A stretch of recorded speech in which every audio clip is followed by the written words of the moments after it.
बिहार चुनाव में सीटों के अनुमान को लेकर प्रशांत किशोर ने कहा कि मैं एनडीए की सीटों का अनुमान नहीं लगा सकता हूं, लेकिन मैं ये कह सकता हूं कि नीतीश की पार्टी 25 से ज्यादा सीटें नहीं जीतेगी। बिहार विधानसभा चुनाव 2025 में अब महीने भर से भी कम समय बचा है। बिहार चुनाव को लेकर अभी तक कई सर्वे सामने आ चुके हैं, जिनमें एनडीए और इंडिया ब्लॉक के बीच कांटे की टक्कर मानी जा रही है। एक न्यूज चैनल संग बातचीत में जनसुराज के संस्थापक प्रशांत किशोर ने इन सर्वे को लेकर कहा कि 10 लोगों में से बिहार को बदलने के लिए 3 से 4 लोग ही चाहिए।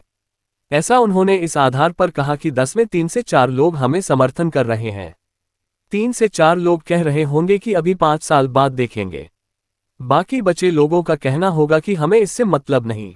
ऐसे में जो 3 से 4 लोग हमें समर्थन कर रहे हैं वही बिहार को बदलने का काम करेंगे। जदयू को लेकर पीके ने कहा कि नीतीश कुमार की पार्टी को पिछले विधानसभा चुनाव में 42 सीटें मिली थीं, जबकि वो अभी के मुकाबले पिछली बार ज्यादा एक्टिव और सचेत थे। वो तब ज्यादा बेहतर स्थिति में थे, लेकिन अब तो उनका स्वास्थ्य भी ठीक नहीं है। उन्होंने आगे कहा कि चिराग पासवान की पार्टी ने बिना किसी तैयारी के जदयू की 110 सीटों पर अपने उम्मीदवार उतारे थे, तो नीतीश की पार्टी 42 सीटों पर आ गई। प्रशांत किशोर ने कहा कि इस बार उन 110 सीटों पर हमारी पार्टी जनसुराज ने पूरी तैयारी के साथ उम्मीदवार उतारे हैं। नीतीश कुमार शारीरिक और मानसिक तौर पर पहले से कमजोर हैं और इसके अलावा 5 साल की एंटी इनकम्बेंसी भी है।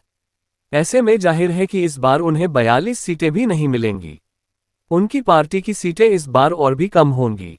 बिहार चुनाव में सीटों के अनुमान को लेकर प्रशांत किशोर ने कहा कि मैं एनडीए की सीटों का अनुमान नहीं लगा सकता हूं, लेकिन मैं ये कह सकता हूं कि नीतीश की पार्टी 25 से ज्यादा सीटें नहीं जीतेगी।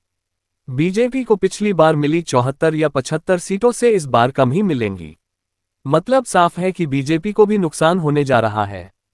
तेजस्वी यादव की राजद को लेकर प्रशांत किशोर ने कहा कि इस बार अगर चिराग पासवान वाला फैक्टर छोड़ दे तो राजद मात्र 25 से 35 सीटों के बीच ही सिमट जाएगी।